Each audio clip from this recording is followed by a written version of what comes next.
When he gave me the prize, I said, God, I want to die now of embarrassment. I was so embarrassed. How much was it?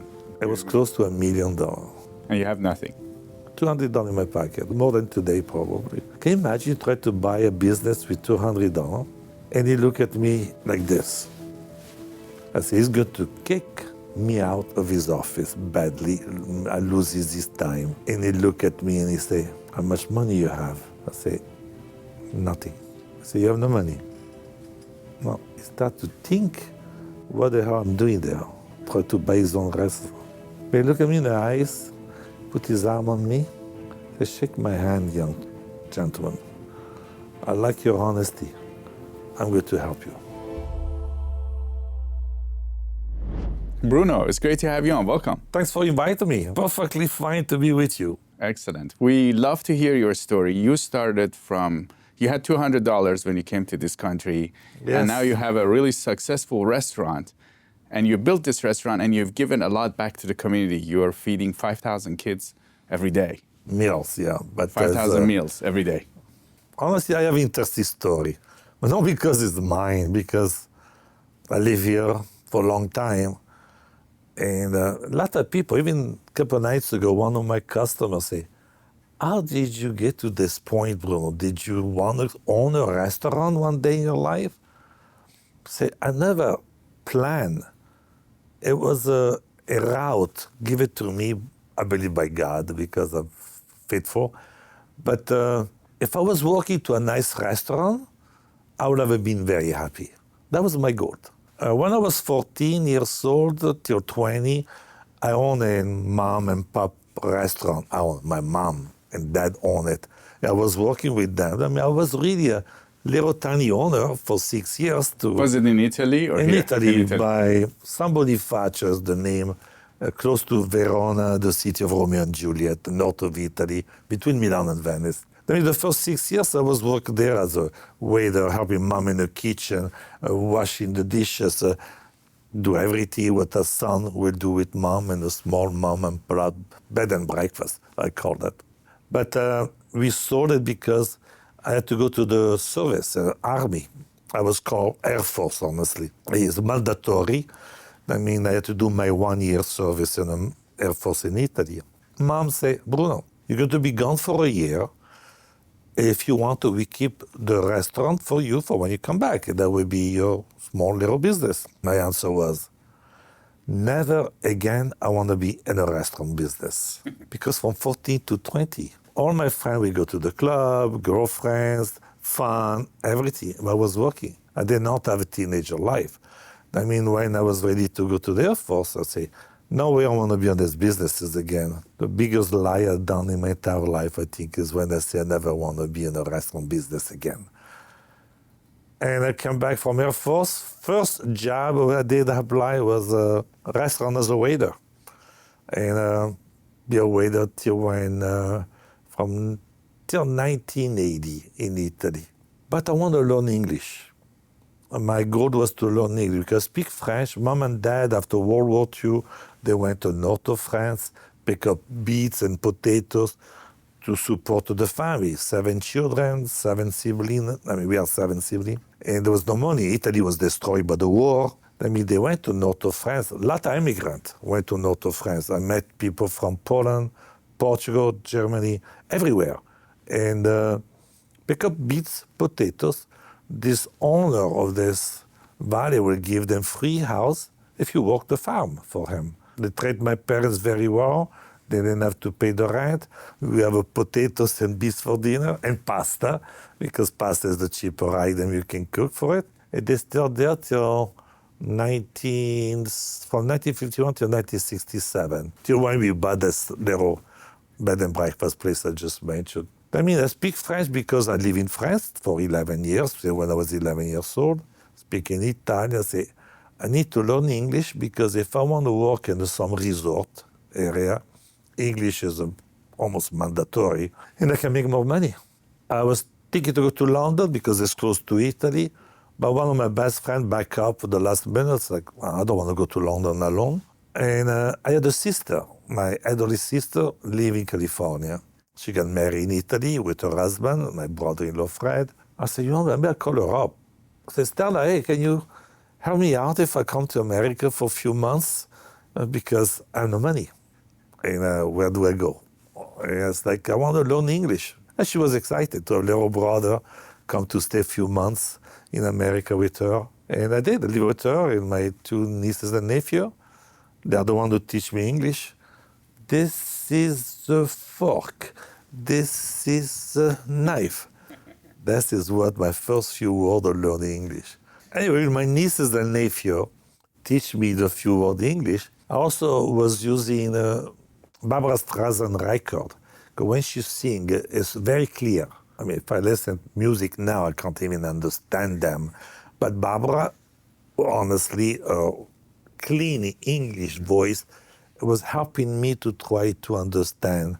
And some TV show, I Love Lucy, Laverne and Shirley, watching those shows, you know, they were like, and was helping to catch some English slang and words or things like that.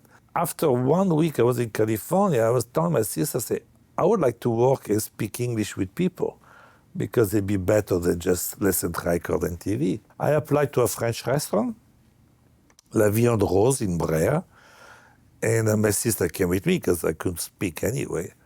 And when they look at my resume, I work in a restaurant, Air Force, obviously they want to hire me. And then they said to my sister, we want to hire him, but the only position we can give him is a dishwasher because he doesn't speak English. And I said, yes. I was happy to be able to work with people, dishwasher, busboy, anything. I was happy. Next day, I was a dishwasher at this beautiful French restaurant. I got a promotion 2 days later, and they put me as a busboy. They realized I was too cute to hide meal, and they put me in the main dining room. And from there on, I was staff, from busboy to waiter to 4 years later, I was a manager. 4 years later, I was manager, Metro D, as you call, of the year in 1985. And then there was the Academy Award for Restaurant Business. And I won Metro D of the Year in South California by the Restaurant Writers Association. And that put me in a map in our industry, hospitality industry. Matter of fact, 2 years later, in 1987, a gentleman named Jim Stovall owned the White House restaurant in Anaheim, got me in contact with one of these Metro D. They knew me, and he was selling the restaurant. We went there to talk, my former boss and I. But it was so embarrassing. I had no money. I have no money in my pocket here. I'm going to talk to somebody who tried to sell his own restaurant. When he gave me the price, I said, God, I want to die now of embarrassment. I was so embarrassed. And How much was it? It was close to $1 million. And you have nothing. $200 in my pocket, more than today probably. Can you imagine you try to buy a business with $200 and he look at me like this? I say, he's going to kick me out of his office badly. I lose his time. And he look at me and he say, how much money you have? I say, nothing. I say, you have no money? No. He start to think, what the hell I'm doing there? Try to buy his own restaurant. But he look at me in the eyes, put his arm on me, say, shake my hand, young gentleman. I like your honesty. I'm going to help you. That's why it started for me to be the owner of the White House. 1 week later, I was inside. I said, pay me the rent every month. I give you 3 years to build your business, do what you have to do, it's your own business. But for 3 years from now, you can't get the money to buy me out, I take the restaurant back. I said, okay.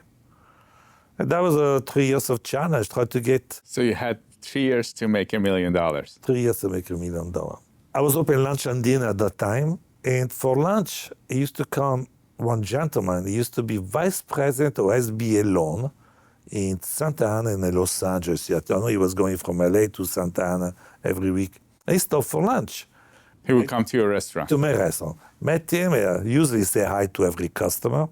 Hello, how are you? How are you? Blah, blah. I said, oh, Bruno, you're doing a good job here. I mean, I've been coming here for a while. I can see improvement in Say, yes, we change the menu, new crew, everything. I say, they get there with more people. But I told him, I said, I have a problem. I said, what?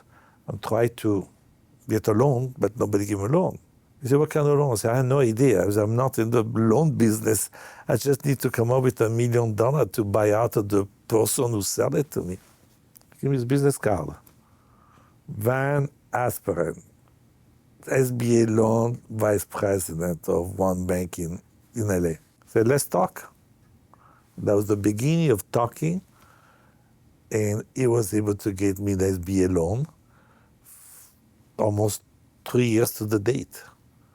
That was a gift of God, I say, on that one. And I was able to pay off the gentleman. Then he was an amazing gentleman. He always was behind my back, helped me out until the last day of his life. And that's the way I own the White House restaurant. But here we are. I mean, we got able to pay him off and friend with him for a lifetime. I always think of him. Much happy day to him and his wife, family, for me to be able to own my own restaurant. And it was a challenge, when you don't have that much money, you have a loan to pay, and you want to remodeling, changing, do things. It was not easy. But reputation started to get there. Celebrity start to come. I had two presidents come to the restaurant the last 30 years. Two presidents. President Jimmy Carter, which just passed recently. President George W. Bush. Also have a Supreme Court Justice Kennedy, came a few years past. Here's a celebrity, Gwen Stefani, did a catering for Madonna, Derek Jeter. I can go on and on and on, but when you get few celebrities in a restaurant, people looking at you and say, who's this guy? And they want to come. All my customers, all my friends for years have supported me and be the bread of my restaurant has been my customer and friend. They support me for 37 years, 38 years this year, they now own the place. What was it like for you when you had to pay the loan and you were trying to run the restaurant and then figure out a way of, how was it like? Sometimes I tell my waiters what I was doing at the beginning. They have a hard time to believe it. At the entrance of the restaurant, there was a small sofa, maybe double than this chair I'm sitting on it. I used to sleep in there at nighttime because I was too tired to go home and drive. And the sink upstairs was my shower. Wow. That was the beginning because I could not afford it. Banquet, manager, assistant manager. I was doing 60% myself. And I have a couple of guys in the kitchen, thank God, because I couldn't do everything, obviously. It was very difficult. And also the stress that you have to pay so much money. I mean, I remember, especially the first month, I was sitting on the steps outside, and a young gentleman named David was my first assistant manager. Looked at me and said, do you regret it? We had 0 customer that night, not even 1 customer. And I look at him and say, don't worry, we're going to make it. But inside of me, my heart was beating hard, because when you have no customer, you need to pay that lease and the German that and everything else.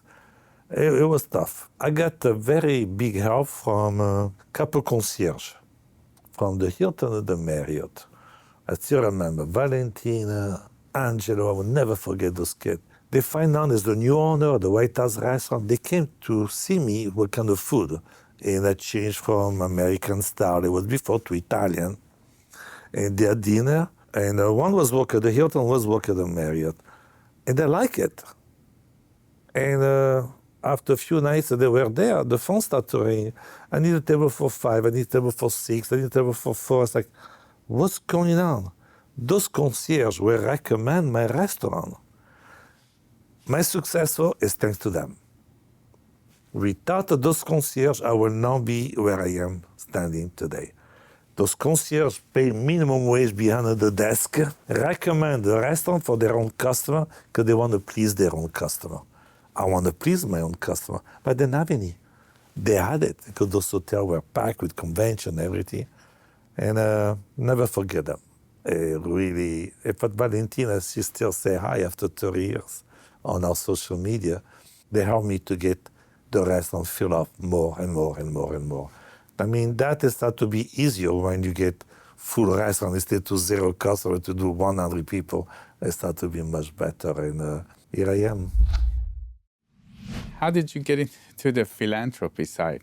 Good interview, because this year is my 20 years anniversary of being philanthropic at that level. My mom, named Caterina, came from Italy to visit me on the winter time. Cold in Italy, she like California weather better like I do. That's the reason I stay here too. April 18, 2005, she was still here like the last week before she was going back home to Italy. We went to Boys Girls Club in Anaheim. And there was a 7, 8 years old kid named Billy eating potato chips. Normal things that you can see kids. But the director, Mike Baker, came to me and said, you know, Bruno, that could be his only dinner tonight. I said, what? What do you mean? We have a lot of children from motel area or low-income area. People live in garage, in car. And sometimes they don't have dinner at night time. And that could be his only dinner. But even if he live in a motel room, he can go back to the motel. There's no kitchen. Mom cannot cook dinner for him. That means sometimes they go to vending machine. I translate in Italian to Mom. And Mom, what she say? Well, why don't you give him pasta? But there was a reaction from Italian mom, feed him pasta. Not only my mom would have said that, I think a lot of Italian mom would have said the same thing too. We went back to the restaurant that night, cooked pasta. That's the first day. April 18, like I mentioned, 2005, and never stopped. Do every day. It went from 5, 10, 20, 5,000 meals a day today. 5,000 meals a day. When I think it's like, how did we get to that point?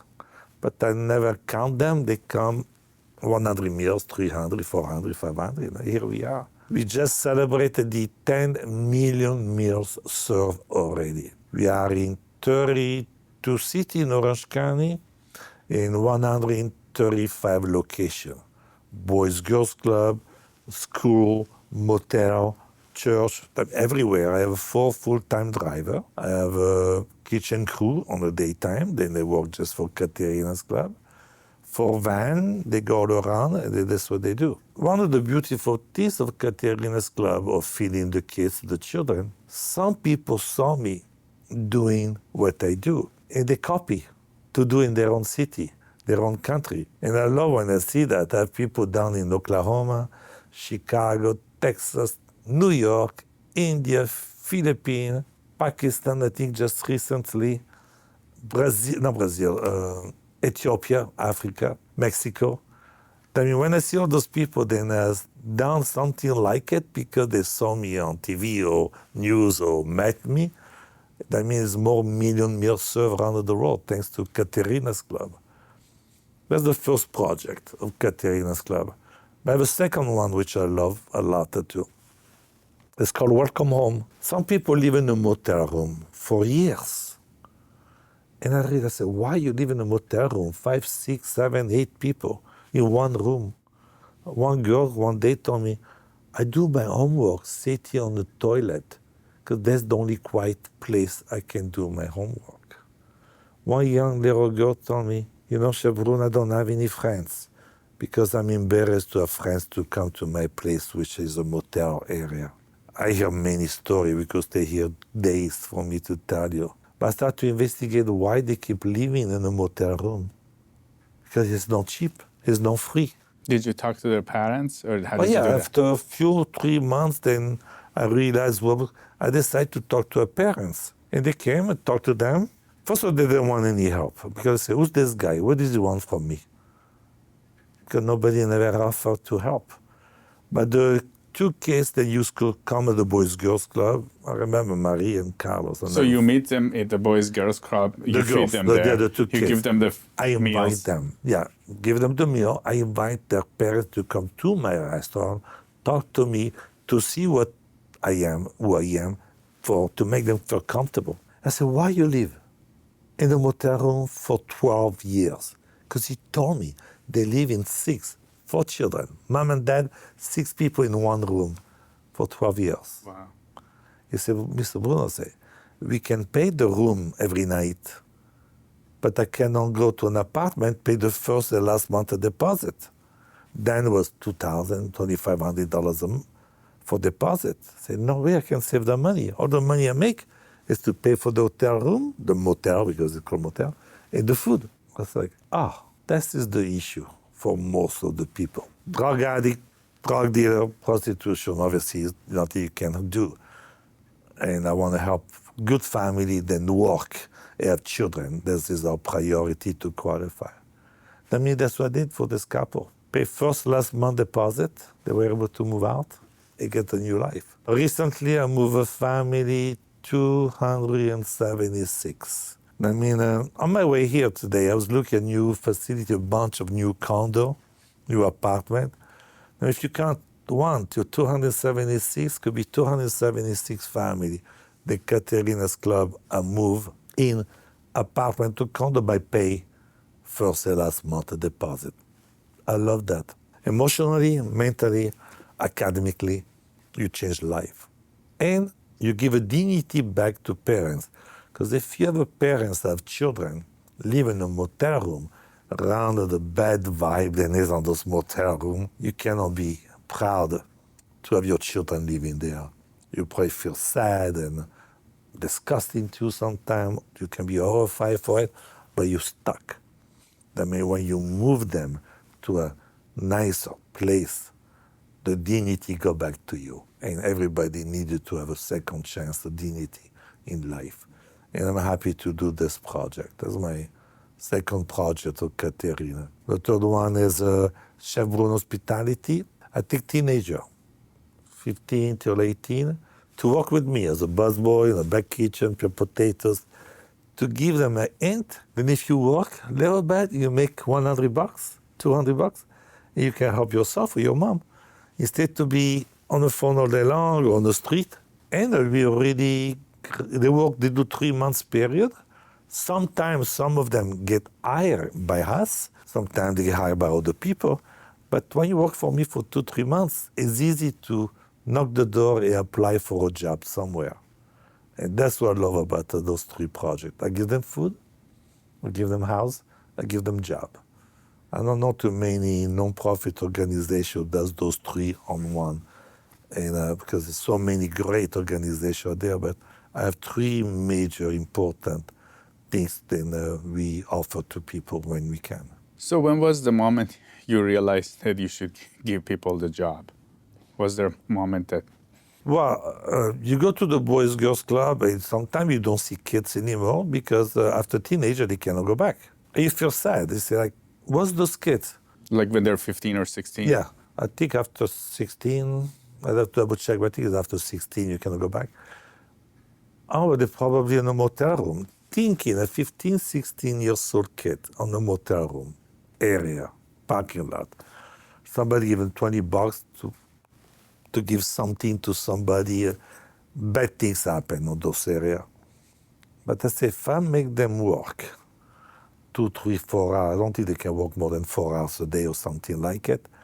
That means they start to say, okay, well, let me look for a job somewhere. And if I get $100, I can buy myself an ice cream or something to my girlfriend. You know what I mean? It's like you give them incentive. Then work a little bit, you make a little bit. And the more you work, the more you make it. That's a great project too. And one kid called me a year ago. Chef Bruno, I graduated CIA Napa Valley, Culinary Institute of America, one of the best schools of chef. And he was 20. I said, you graduated to a school that I did not graduate. That's it. You smile, I smile. That's it. You do what you're supposed to do to help people. You know, this is one of the things they do to help people. And in terms of, you faced some challenges with your restaurant, right? That you had. Well, a lot of them. Do you guys donate most of your these meals yourself from the restaurant, right? I donated 100% of the first 6-7 years of the foundation. I was paid, I do everything. Economy crash came. I was ready to stop. I had no more money to do 2008, 2009, was it that? 2008. I mean, the foundation was 2005 start. 2008, 2009, I started to have no more money for myself to pay my bills at the restaurant. I mean, my manager, my chef said, Bruno, we should stop feeding the kids. We can't afford it anymore. It costs too much. How can I do that? I went home that night, I prayed, I said, God, I'm on your hand, and you tell me what to do because I don't know what to do anymore. It was tough. I couldn't pay my bills. I couldn't pay my mortgage at the restaurant, barely my house. I refinanced my house to get some money out. I came back to work. The same week, Mike Baker, the director, came to say, Bruno, we have a problem at the Boys Girls Club. So what happened? First thing come to my mind, food poison. Because in a restaurant business, does that happen often, but it could happen. So you might have accidentally... Yeah, accidentally did something. He said, no, it's food, they love it. But we don't have enough. Because of the economy crash, kids doubled it. People lost their job. People have no more money. They send the kids to Boys Girls Club. I mean, when you give me 150 meals, 200, now we need 400 or 500. Like Mike. Wow. I was thinking to stop. And he looked at me, opened his eyes like, Bruno, do what you have to do. I don't force you. You really was big help the last 3-4 years. And when I asked God to help me, I come back and say, okay, guys, double the pasta. My management was crazy. But I could not say no. How can I say no? How can I stop? And I think that helped me to get a little, God listened my prayer. Just right a few months after, CNN find that out. I'm not even sure how. They found out that a restaurateur keep feeding kids during the worst time of restaurant business, because I was not the only restaurant was suffering. All United States, America, no more white tablecloth restaurant, expensive account. I mean, I remember like it was yesterday, all this corporation, bottle of wine, expensive, everything on the menu, cut off because we were doing badly, I mean, worldwide, the economy. I mean, CNN find out then I was serving pasta to the kids. I refinanced my house, and they start to interview me. And they ask 2-3 names for reference. I think it was the president of Disney, the mayor of Anaheim, maybe a few other people. They did their own investigation to see if it was true. It was true. And they have a program they call CNN Hero. They pick 10 CNN Hero during the year, and they do a big event. It's less big now than what it used to be, but I was back in 2011.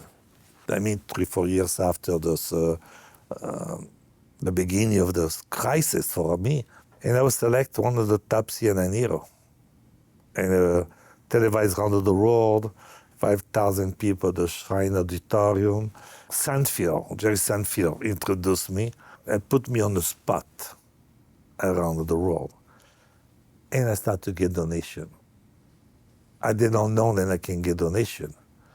I mean, it's when I opened my 501(c)(3). So you didn't even have a 501(c)(3). You're just like paying for everything. The first 5-6 years I keep doing it, pay. I had no idea I could get donation either. I had never had donation the first 5-6 years. It was from my own pocket. And obviously, after you meet people, blah, blah, blah, it's like, you know what? If you are your own nonprofit, people will maybe donate more. And I start to understand what that means. Without that today, I will be gone already, because that is a big supporter. And the donations start to come, and I was able to do what I do today. Now I could serve 5,000 meals and get all my peoples working and everything, and moving people out to motel, to houses. That was thanks to grant that I received from a lot of people all over. I do my own gala, usually October. I get 500 customers came, and I raise good money on that one. K5 radio, 6-4 a.m., big radio. Do pastathon every year, raise good amount of money. The Prince of Savoy from Italy do a fundraiser in the springtime, downtown LA for Caterina's Club. There is 3 things. In all the donation, we are stable financially to keep doing more and more and more. And thank God, because even recently, I had to buy a storage room to hold my pasta for my chef's girls in the morning, because there's a lot of pasta, a lot of pounded pasta, a lot of pounded tomato. And there was a storage room available close to the restaurant, and I had to buy it. And I was able to buy it, but I have some people with grant help me out to buy this facility. I mean, there's a lot of work, but that's the reason I work a lot, and I am doing what I'm doing today. There's that many kids, that many family because of the help of others. There's a lot of good people out there. I'm not the only good one. There's a lot of good people in the world. A lot of bad ones, but a lot of good people in the world. People look at TV. They see tank, missile, war, shooting. It kind of makes you depressed if you keep looking at that. I said, guess what? I don't need gun, I don't need missile, I don't need the nuclear things. I only need 2 items. Pasta and tomato sauce. And I can win the war against hunger. That's it. If everybody do what I do, we'll be no more war. We would just eat. Maybe get a few extra pounds, but if you run, you lose it. You know? Bruno, you were in the moment where you probably could have lost everything. You lost your home, and then you have a situation, you want to cut the meals off. Yeah. But they tell you that they need more, but you decide to do more. How did you do that? Why did you do that? World War II, my country, my town was destroyed by a war. No food, a lot of poor people. My grandfather, grandmother was lucky enough to have a sheep, milk and cheese. I used to come to see him. Giovanni, can I get a little bit of milk for my kids, a little bit of cheese. Even we were very poor, they only has a few, he was able to give it to them. My mom never stopped to give something to, we are 7 siblings, we all have children in the house, friends, open the door, a little bit of bread, sugar, that's it. There was always something for someone, a plate of pasta for someone. We didn't have any clothes. People across the street used to give my mom clothes from their own children to my family because we were so poor. I mean, in a village we used to live, people always helped my family. As the DNA of my grandfather and my mom is on my blood, then people were there to help us when we were extremely poor. I mean, if it's poor people out there, I continue the DNA of my family. Because of the fire, I lost a couple of big sponsors because they want to sponsor the fire. I understand the fire is a horrifying moment, but I still have to feed children. You cut the sponsorship to feed the children because you want to help people for the fire. I help people for the fire. I donated money online for restaurants, then I burn completely for the crew, because when my restaurant was on fire, people donated online for my crew, and I did the same thing. I'm going to most probably move 4 families out from Altadena, which is the very poor area, by pay first and last month rent to have them to go back to our house. Our office had to collect a lot of items for them, but at the same time, I cannot forget the kids that we have that we're still feeding. And it's going to be a tough year for Caterina's Club to raise more than normal because some people say, oh, this year we want to help the fire people. And I understand, 100%. But don't forget who you've been helping because they're still doing what they're doing for the last 20 years. That is going to be a challenge for Caterina's Club this year. Chef Bruno, the owner of White House and also the founder of the Caterina's Kitchen. It was great to have you in California Insider. Thank you. Thank you for inviting me. We hope that you're going to feed a lot more people in the near future. I'm always there. I rarely say no to feed children.